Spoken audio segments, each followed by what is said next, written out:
Estamos de vuelta y como habíamos anunciado está Yair Michel Atías, que es director de Catálogo para una familia, una película que hay que decir, estaba para... La semana pasada este programa no salió al aire, entonces no pudimos hacer la nota en ese momento, pero ya estaba ahí como circulando la posibilidad. Así que bueno, en primer lugar, muchas gracias por haber venido.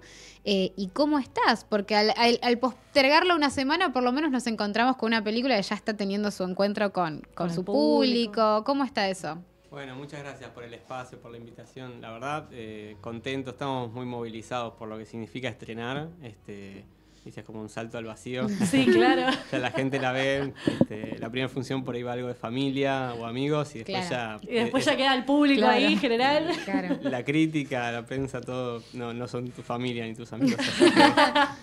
Son más sinceros. Así que nada, removilizados. No sé si, viste, el estreno fue en el Malva y la parte de la película fue filmada y claro. Entonces también en esa función hubo algo muy emotivo, viste, como una especie de círculo que se cierra, otro que se abre al estrenar, ¿no? Pero como que creo que todos estaban muy sentidos por eso, así que nada. Aparte, bueno, vos recién dijiste como, bueno, estrenar, ya es como, sí. A veces hablamos con directores y directoras de cine más independiente y lo que es toda una proeza poder llegar al cine y a la pantalla grande con películas no de alto presupuesto y a veces ni siquiera de medio presupuesto, ¿no?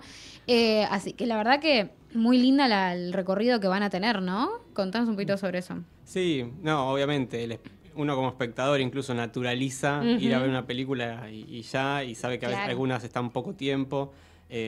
Para nosotros es súper independiente la película, yo junto a Julieta Bilic, digamos, como producción integral. Y bueno, estamos ahora estrenando en el Malva, en el Gomón también se va a ver, hoy justo hay doble función viernes. Excelente. Pero mañana voy a presentarla al Cairo de Rosario y va a tener una función también en el Auditorium de Mar del Plata. Así que bueno, de a poco hay interés, así que la vamos a ir mostrando donde se pueda. Qué bueno. Y te hago una más y ahí abro ya la mesa. Deja de monopolizar la nota, Victoria. No puedo. Pero es que hay algo que también me llama la atención, es que ahora... vos ya has vivido estrenos, pero por ahí desde otro lugar, dentro de tu rol en otras películas, por ahí como montajista y demás, y cómo es ese cambio de lugar a la hora de que una película vea la luz. Sí, no solo en cambio de rol, sino que también desde un lugar muy personal, porque el relato también es muy personal, entonces es como un montón de cosas, me parece, nuevas tal vez ahí. No tiene nada que ver una cosa con la otra. Incluso en la propia realización del documental lo viví, porque yo siempre trabajé como montajista para películas dirigidas por otros y otras, y en un rol que, si se quiere, más cómodo en un punto, porque te llega un material y vos trabajás sobre eso, pero no tuviste que salir a buscarlo. Claro. Y aquí fue a la inversa, así que la sensación es muy extraña. Uno hace la película y se juegan un montón de cosas, ¿no? Más en un documental familiar. Yo quería echar luz sobre el artista, que era mi abuelo. Yo quería rescatar un poco la historia. Quería problematizar sobre algunos de los temas que plantea la película de forma indirecta o más directa. Pero bueno, en el camino decís, voy a ofender a alguien, voy a aburrir a alguien, y bueno, todas esas cosas se te juegan el día que la estrenás. Pero en ese mismo instante ya no depende de vos. Claro, ya está todo dicho ahí, claro. Así que bueno. Mencionaste recién algo que a mí me interesa mucho, que es el tema del montaje, digamos, esa instancia. Y quería saber cómo fue abordar el montaje de esta película, porque tenés un montón de materiales. Hay fotos, videos de archivo, recortes, bueno, incluso hay un viaje, imágenes en otro país. ¿Cómo fue? ¿Te volviste muy loco? Bueno, primero hay que aclararlo, si bien yo siempre trabajé como montajista, esto fue como una profecía autocumplida, yo no pude montar la película. Muy bien, claro, sí. O sea, después en un momento ya sí metí mano, pero la verdad que, viste, miraba el material y estuve como un año sin poder armar de cero, ¿no? Nada. Claro. Así que convoqué a una colega, Verónica de Cata, que fue la que me ayudó a poder contar la historia. La verdad, había muchas capas, muchas tramas tiene la película, ¿no? Entonces yo sabía, por un lado tenés la biografía del artista, o los hechos que marcaron de forma pública su vida, ¿no? Pero después tenés la trama familiar, acerca, digamos, de la relación con su hijo, que en un momento lo pierde o digamos, pierde contacto y se reencuentran 30 años más tarde, o sea, como que eso tenía que estar. Y como otra capa, si se quiere, estaba yo en la actualidad, tratando de reconstruir quién era, tratando de encontrar esas obras extraviadas y partiendo en principio de muy pocos materiales. Eso fue de menor a mayor, o sea, hacer la película fue como una gran sorpresa. Aparecieron archivos fotográficos, archivos fílmicos que no teníamos al principio. Entonces, bueno, con más motivo tuve que incorporar a la película mi participación, mi rol, porque como era un carril que iba en paralelo. Pero bueno, cómo hacer enlazar esas 3 líneas, por lo menos, fue todo un desafío. Y costó. Pero bueno, había un punto en el que yo tampoco quería ocupar un lugar por delante del personaje, digamos que yo quería presentar, ya que no era un personaje conocido. Así que bueno, estaba muy esquivo a mi participación en la película, pero tratamos de que se contara esa epopeya también, porque partí de tener 10 fotos y un libro dedicado y alguna anécdota muy pequeña familiar y no tener contacto con nadie que lo había conocido. Y bueno, terminamos la película y teníamos 400 fotos de archivo, 5 horas de video. Si uno no explicaba como ese derrotero, ¿no? Ese camino, ¿no? Como ese gesto contra el olvido, bueno, parecía que simplemente había tenido la historia y el archivo y nada más. Y en ese sentido también pienso en todas estas líneas que vos nombrás y que tienen mucho que ver con el desarrollo mismo del documental, ¿no? Tomar esa decisión y poder empezar a encontrar todas esas cosas. También pienso en todas estas líneas desde lo formal, cómo decidieron cómo iban a aparecer cada cosa, porque justamente, por ejemplo, tu participación por ahí durante muchos momentos está más desde lo escrito, ¿no? En la peli, como contando algunas cosas, pero no ahí vos puesto en primer plano, o no todo el tiempo por lo menos. ¿Cómo fue también tomar esas decisiones formales de cómo cada una de esas cosas o cómo cada línea se iba a comunicar? Bueno, mi participación a mí me costó mucho entenderla, ¿viste? Siempre me rehusaba, pero a la vez uno cuando plantea una distancia tan grande donde no se corre, bueno, el otro lado también genera frialdad, ¿no? Y quien la ve como no puede conectar, no puede emocionarse, no puede acompañarte en ese viaje. Entonces, un poco sí tuve que estar y un poco también traté de incorporar cómo los entrevistados me metían a mí, ¿no? Me decían tu abuelo, y vos fuiste, y vos hiciste. Claro. ¿No? Entonces ya había como otro intercambio más natural. Pero bueno, yo quería como contar, o sea, yo sabía que iba a ocupar tiempo y atención la vida o las múltiples vidas que había tenido Michel. O sea, yo sabía que había sido escultor, pero en realidad, digamos, en el medio hay un montón de facetas, como que había sido foguista en barcos mercantes y ahí había aprendido técnicas de trabajar con metales y con herramientas, digamos, que luego usó para la escultura. Leía mucho en esos barcos, entonces empezó a escribir poesía y fue poeta publicado, y eso lo metió como en la bohemia literaria del fin de los 50 en Buenos Aires. Y bueno, y finalmente algo que signó lo que vino después fue que se puso en pareja con Josefina Rovirosa, que era una artista plástica, incipiente en ese momento, muy joven, pero que también era el encuentro de dos clases sociales, de dos mundos, ¿no? Él era como un poco huérfano, como que huérfano de madre, y el padre le dijo, arreglatelas, y por eso se fue a los barcos. Y Josefina venía como de una familia más tradicional, aristocrática argentina, pero bueno, también estaba viviendo un mandato, como una gran infelicidad, ¿no? Así que ese encuentro los complementó a los dos. Eso iba a ocupar una parte de la trama, pero así que bueno, tuvimos que encontrar el contrapunto entre una cosa y la otra, pasado y presente. Hay algo que me llama mucho la atención, que es como una especie de doble proceso, que es el personal y familiar que podemos tener todos a la hora de que, no sé, empezar a conocer sobre algún familiar que no tenemos mucha historia de quién fue o qué hizo, o si algo medio asombroso le sucedió. Y después, algo que aparece después, que es todo lo que también conseguiste haciendo la película, lo que conociste ahí. No es como, bueno, yo hice toda la reconstrucción de la historia y después dije, bueno, con esto hago una película, sino que también aparece un montón de información mientras la estás haciendo. Entonces esas dos cosas me parece súper interesante cómo pueden jugar en la trama. para mí fue una sorpresa. Yo primero genuinamente quise investigar quién era. No tenía claro que iba a ser una película. Claro. ¿Viste? Hay preguntas que de algún modo dan génesis después a la película, pero que yo creo que me acompañaron toda mi vida antes de que empezara la producción. Y creo que también son preguntas que se hacen muchas personas, ¿viste? Como que entonces la película toca el tema del artista, pero trató de tocar una fibra más universal, ¿viste? Como es el derecho a la identidad o a conocer el origen de uno. Lo que pasa es que, bueno, esas preguntas, cuando me animé a hacerlas, cuando me animé a dar los pasos, digamos, lo que me encontré es una historia más compleja que la que me habían contado, ¿no? No me encontré que no es que era mi abuelo y había hecho 2 esculturas y bueno, ahí se terminaba la anécdota y eso no alcanza, no es una película, digamos. Pero me encontré todas estas cuestiones de un tipo que se inventó a sí mismo, ¿no? Y que a la vez fue como, no sé, como seduciendo al mundo del arte, al mundo de la literatura y fue como ocupando lugares después que resultaron muy privilegiados, digamos, para el mundo del arte. Y a la vez eso contrastaba mucho con el presente, porque yo buscaba información de él y no había, o parecía que había desaparecido, ¿no? Entonces, bueno, eso a mí me resultó muy interesante y me pareció que habilitaba el relato cinematográfico.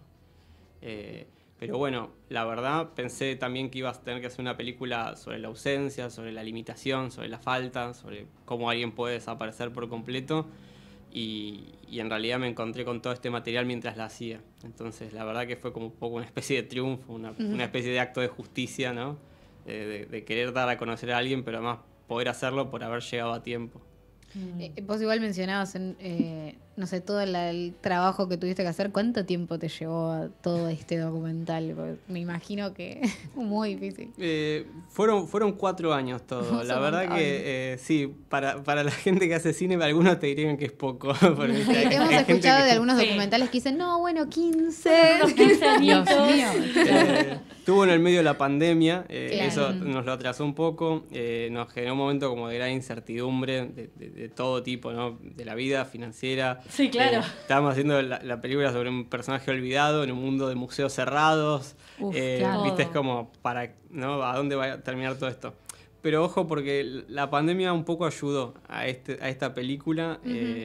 Nosotros necesitábamos, o sea, yo estaba tocando las puertas de gente que lo había conocido, lo había querido al personaje, pero habían pasado 30 años de que había fallecido y yo estaba viviendo con todas estas preguntas. La gente o no tenía tiempo, o no encontraba las cosas. Y en ese año de pandemia la gente se puso a ordenar cajas. Claro. Sí, de repente todos teníamos más tiempo también. Claro. Sí, le escribías a alguien y te respondía en el momento. Claro. Entonces, Por ahí era un planazo que venga alguien a Claro, entrevistarte sí, y charlar entrevistame, con alguien. no fue perdido porque pudimos investigar Claro. durante la Ni pandemia. En hablar. cuanto se levantó, lo que sí era una incertidumbre y que es una parte de la película es que mi abuelo, y esto es una de las explicaciones un poco a por qué era un personaje también olvidado, murió joven, tenía 66 años y murió en 1991. Yo era un bebé. Pero 2 años antes de morir hizo una exposición en Nueva York. Que en ese momento era como, digamos, hoy para cualquier artista también puede ser importante ir, ¿no? seguro. Pero se nota por los archivos, por las cartas que él se mandaba en los preparativos. Llegar a Nueva York para un artista era algo, no sé, la consagración, ¿no? Era muy importante. Sí, era una meca en ese momento. Había que llegar ahí, aunque después esa exposición duró un mes y le habían advertido, ¿no? Termina la exposición y tenés que buscar un lugar para las obras. Él trabajaba obras muy pesadas, muy grandes. Claro, enormes encima. Él tallaba troncos de árboles. Claro. Pesaban media tonelada, 1 tonelada, granitos. Entonces, bueno, digamos, yo sabía que él había hecho esa muestra y sabía que nadie más había seguido el rastro después de la muestra. O sea, que algo habría vendido, algo no, pero ¿qué pasó con casi... Eran como 20 piezas de sus mejores partidas, ¿viste? Para esa Claro, muestra tan claro. importante. Así que sentí que si quería ir al fondo de la historia iba a tener que viajar en algún momento. Aunque sea para viajar y no encontrarme nada, pero y en cuanto se levantó la pandemia pudimos hacer eso, que fue lo que un poco marcó el final del recorrido y de la película. Pero bueno, pasamos de una gran incertidumbre y de dar todo por perdido a bueno, si está todo perdido, algo podemos rescatar. ¿Y cómo fue esa búsqueda también en términos de las personas que implica, ¿no? Porque hay varias personas que por ahí están, ¿no? en el documental, incluso como este último, no sé si es curador o quién es este que te ayuda como en esa búsqueda de obras allá. Debes haber tenido que hablar con un montón de gente en el camino para poder llegar hasta ahí. Tuve que tocar muchas puertas. La verdad que digamos, nunca me achiqué en ese sentido. Y me daba cuenta que el apellido, digamos, de mi abuelo, o sea, nombrarlo, evocarlo, abría alguna de esas puertas. O sea, quienes lo habían conocido, él había dejado una marca. O sea, digamos, tuve que ir al Malva a filmar. Claro. Y dije, bueno, ¿cómo llegaron estos bancos? Y entonces un día lo contacté a Costantini, o sea, al fundador, y me abrió las puertas de su casa, de su colección personal. Es decir, está el Malva, que es público, Sí. digamos, es privado, pero está abierto al público. Y está su colección personal y pude ir a filmar ahí, por ejemplo. Pero y esto de Nueva York, yo sabía que mi abuelo había puesto en una galería y la galerista ya no vivía, pero sí el hijo, que tampoco vivía en Nueva York, vivía en Londres. Entonces, bueno, me mandé cartas durante 2 años con el hijo de la galerista. ¿Vos vas a ir a Nueva York? ¿Cuándo podemos ir? En el depósito de la galería quedó algo. Así que bueno, fue súper generoso y cuando viajé pudimos filmar en un depósito. Como algo, la verdad que, digamos, es una metáfora, pero es muy literal, ¿no? O sea, desenvolvimos la obra Claro, y le dimos sí. luz. Así que sí, fue muy inesperado. Y allí también me encontré con mucho archivo, que en esa época, si vos querías difundir, no sé, para los medios, tenías que mandar copias impresas de las fotos para que después las revistas, digamos, hicieran publicaciones. Entonces él no solo mandó como sus mejores obras, sino como una especie de... Sus mejores fotos. sus mejores fotos, registros, negativos. Y estaba todo ahí, en un depósito en Nueva York. Y nadie había preguntado por eso durante 30 años.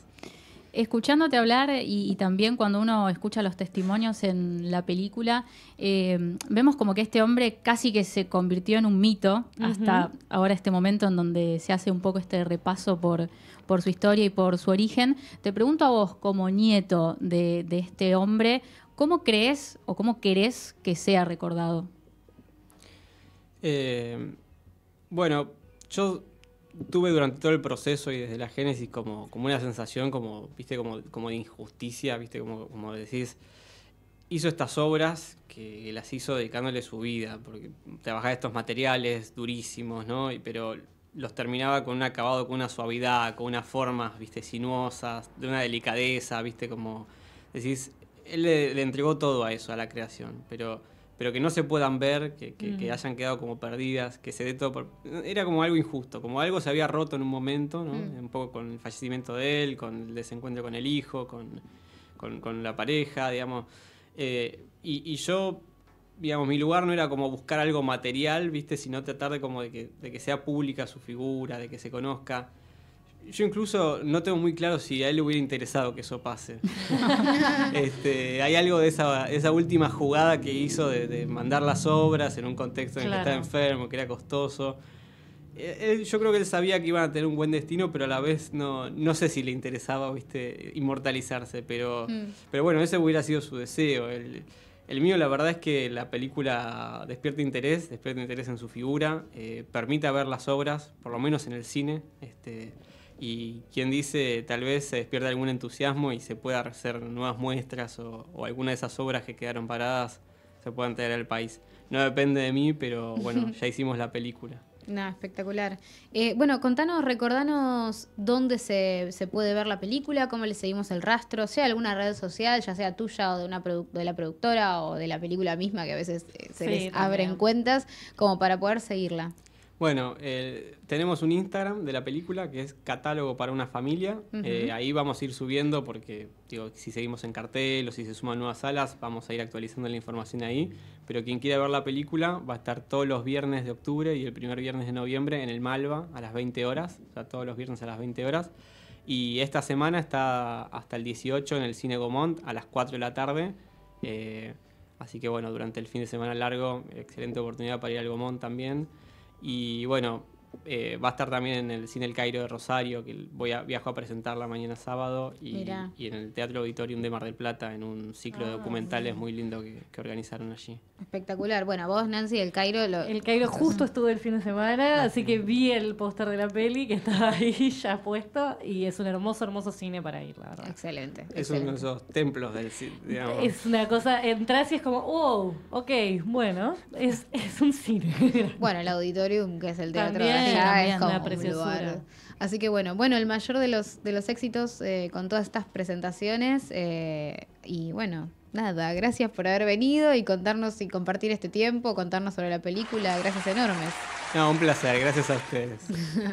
Bueno, Nancy, vamos a cortar este momento. Sí, nos vamos a escuchar Con música. 10,000 Emerald Palms de Born.